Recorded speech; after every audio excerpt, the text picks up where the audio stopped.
आपने गौर किया होगा कि गर्मी की दोपहर में जब आप एक पेड़ से गुजरते हैं तो आप एक भिनभिनाहट की आवाज़ सुनते हैं। वो भिनभिनाहट की आवाज़ किसी मनुष्य का नहीं बल्कि मधुमक्खी का होता है, जो अपने छत्ते का निर्माण कर रही होती है। सैकड़ों मधुमक्खियाँ छोटे हेलीकॉप्टर की तरह पेड़ से आगे पीछे भिनभिना रही होती हैं।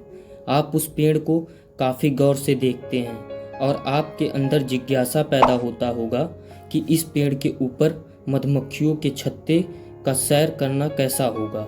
आज इस वीडियो में हम आपको यही बताने वाले हैं कि मधुमक्खियों का दिनचर्या कैसा होता है और हमारी पृथ्वी पर मधुमक्खियाँ ना होती तो क्या होता। सब कुछ ज्ञान देंगे, बस वीडियो को अंत तक देखें। चलिए शुरू करते हैं।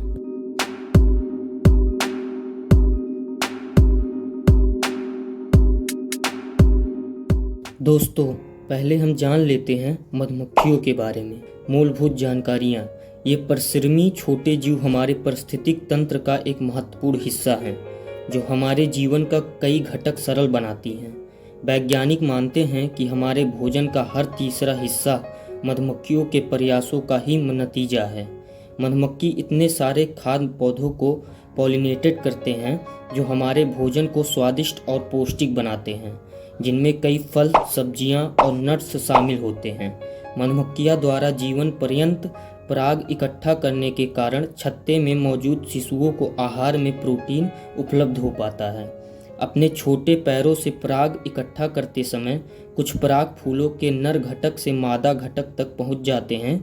इस प्रक्रिया से मादा फूलों में निषेचन हो जाता है और पौधे अगली पीढ़ी के लिए बीज बनाने की प्रक्रिया शुरू कर देते हैं। हमारे प्रकृति में मधुमक्खियाँ और कई कीड़े और पक्षी परागकण हैं, परंतु मधुमक्खियाँ किसानों के पसंदीदा परागकण हैं, क्योंकि उनके छत्ते को विभिन्न स्थानों पर आसानी से ले जाया जा सकता है। परागकण प्रक्रिया में मधुमक्खियाँ बेहद कुशल होती हैं। आपने पढ़ा या सुना होगा कि मधुमक्खियों की जनसंख्या दिन प्रतिदिन कम होती जा रही है, और अगर यह सच है तो हमारी खाद्य आपूर्ति संकट में है। मधुमक्खियों का एक दूसरे के साथ संवाद करने का एक अद्भुत तरीका है। यह उस तरह नहीं है जैसे आप अपने भाई बहन या अपने पालतू जानवर से बात करते हैं। वे नृत्य करती हैं। श्रमिक मधुमक्खियाँ छत्ते में मकरंद या पराग के साथ लौटते हुए अन्य श्रमिक मधुमक्खियों को नृत्य के माध्यम से उस फूल का पता बताते हैं जहां उन्हें पराग या मकरंद प्राप्त होता है। जीव वैज्ञानिक इस नृत्य को बैंगल डांस कहते हैं। क्या सभी मधुमक्खियाँ एक जैसी होती हैं? क्या आप जानते हैं कि मधुमक्खियों की एक नहीं परंतु कई प्रजातियाँ होती हैं? वैज्ञानिकों ने हजारों विभिन्न प्रकार की मधुमक्खियों को खोजकर उसका वर्णन किया है। उदाहरण के तौर पर अफ्रीकी मधुमक्खी अपनी संबंधित यूरोपीय प्रजाति की तुलना में अधिक डेंजर होती हैं। कुछ मधुमक्खियाँ आम मधुमक्खी की तरह सामाजिक होती हैं, जबकि अन्य मधुमक्खियाँ जैसे कि खुदाई करने वाली डीगर बी और रंग बिरंगी मधुमक्खियाँ आर्किड बी एकांत में रहना पसंद करती हैं। मधुमक्खी अपना एक राज्य बनाकर रखती हैं, या कह सकते हैं यह एक संघ बनाकर रहती हैं। प्रत्येक संघ में एक रानी, कई सौ नर और शेष श्रमिक होते हैं। आप सब जानते हैं कि मधुमक्खियाँ छत्ते बनाकर रहती हैं। इनका छत्ता यह मोम की तरह होता है। इनके वंश एपिस में 7 जातियाँ एवं 44 जातियाँ हैं। मैं आगे बढ़ने से पहले इनके प्रजातियों के बारे में बताना चाहूँगा। जंतु जगत में मधुमक्खी आर्थ्रोपोडा संघ का कीट है। विश्व में मधुमक्खी की मुख्य 5 प्रजातियां पाई जाती हैं। वैसे तो लगभग 20,000 प्रजातियां हैं, लेकिन मुख्य 5 हैं, जिनमें 4 प्रजातियां भारत में पाई जाती हैं। मधुमक्खी की इन प्रजातियों से हमारे यहाँ के लोग प्राचीन काल से परिचित रहे हैं। चलिए इनके 5 प्रजातियों के बारे में विस्तार से चर्चा करते हैं।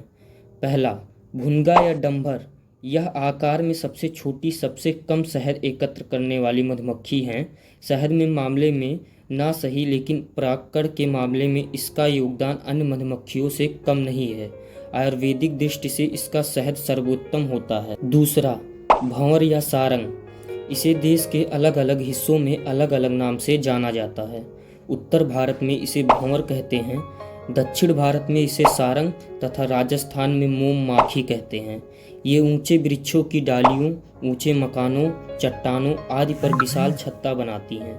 इसका आकार सभी मधुमक्खियों से बड़ा होता है। सभी मधुमक्खियों की अपेक्षा शहद भी अधिक एकत्र करती हैं। इनके एक छत्ते से 30 से 50 किलोग्राम तक शहद मिल जाता है। स्वभाव से यह अत्यंत खतरनाक भी होती हैं। इसे छेड़ देने पर दूर दूर तक दौड़ा कर पीछा करती हैं, इसलिए इन्हें पालना नहीं जा सकता। तीसरा, पोतिंगा या छोटी मधुमक्खी। यह भी भंवर की तरह ही खुले में केवल एक छत्ता बनाती हैं, लेकिन इसका छत्ता छोटा होता है और इसका छत्ता अधिक ऊंचाइयों पर नहीं होता। चौथा, खैरा या भारतीय मौन। इसे ग्रामीण क्षेत्रों में मधुमक्खी की प्रजातियां सतकोचावा मधुमक्खी कहते हैं, क्योंकि ये दीवारों या पेड़ों के खोखलों में एक के बाद एक करीब 7 समांतर छत्ते बनाती हैं। यह पेटियों में पाली जा सकती हैं। साल भर में इससे 10 से 15 किलोग्राम तक शहद प्राप्त हो सकता है। पांचवा, यूरोपियन मधुमक्खी। इसका विस्तार पूरा यूरोप, अमेरिका, ऑस्ट्रेलिया और अफ्रीका तक है। इसकी अनेक प्रजातियां, जिनमें एक प्रजाति इटालियन मधुमक्खी है, आज के समय में अपने भारत देश में इसी इटालियन मधुमक्खी का पालन हो रहा है। सबसे पहले इसे अपने देश में सन 1962 में हिमाचल प्रदेश में नगरोटा नामक जगह पर यूरोप से लाकर पाला गया था। इसके बाद पंजाब में, फिर धीरे धीरे पूरे देश में पाला जाने लगा। ये थी 5 मुख्य प्रजातियां। अब बात करते हैं अगले इम्पॉर्टेंट बात की, मधुमक्खियों का महत्व। मधुमक्खियों का हमारे जीवन विशेष महत्व है। इसके संबंध में अनेक अध्ययन भी हुए हैं। सीसी घोष, जो सन 1919 में इंपीरियल कृषि अनुसंधान संस्थान में कार्यकर्ता थे, उन्होंने मधुमक्खियों की महत्ता के संबंध में कहा था कि यह 1 रुपये की शहद व मोम देती हैं तो 10 रुपये की कीमत के बराबर उत्पादन बढ़ता है।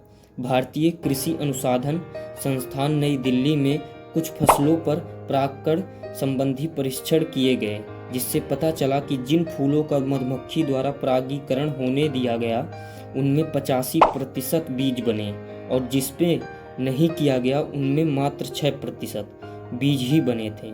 यानी मधुमक्खी बीज के उत्पादन को बढ़ा देती हैं। इससे हम सब अंदाज़ा लगा सकते हैं कि मधुमक्खियों का हमारे जीवन में होना कितना महत्वपूर्ण है। मैं आप सबसे आशा करता हूँ कि मधुमक्खी जितना हो सके उतना पालें और उन्हें बचाएं। दोस्तों, क्या आपको मधुमक्खियों से प्यार है? तो कमेंट में ज़रूर बताएं। बाकी वीडियो अच्छा लगा हो तो लाइक करें और चैनल को सब्सक्राइब करें, ताकि हम आपके लिए नए नए ज्ञान लाते रहें।